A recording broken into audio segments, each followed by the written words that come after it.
मालेगावात short सर्किटमुळे भीषण आग, मोठे आर्थिक नुकसान, सुदैवाने जीवितहानी नाही. मालेगाव शहरात जुना आग्रा महामार्गालगत हॉटेल ताजच्या पाठीमागील बाजूस असलेल्या एका शॉपिंग कॉम्प्लेक्समध्ये आज अचानक आग लागल्याची घटना घडली. कॉम्प्लेक्समधील बेस्ट व्हिस्क्युअर या इलेक्ट्रॉनिक्स दुकानात शॉर्ट सर्किट झाल्यानं ही आग लागल्याचा प्राथमिक अंदाज आहे. आग लागल्याची माहिती मिळताच मालेगाव महानगरपालिकेची अग्निशामक यंत्रणा तात्काळ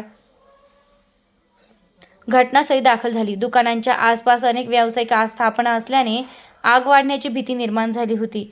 मात्र अग्निशामक दलानं मोठ्या शर्थीचे प्रयत्न करून आग आटोक्यात आणली.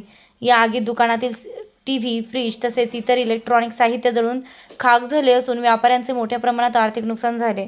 सुदैवाने या घटनेत कोणतीही जीवितहानी झालेली नाही. आग शॉर्ट सर्किटमुळेच लागल्याचा प्राथमिक निष्कर्ष असून पुढील तपास सुरू आहे.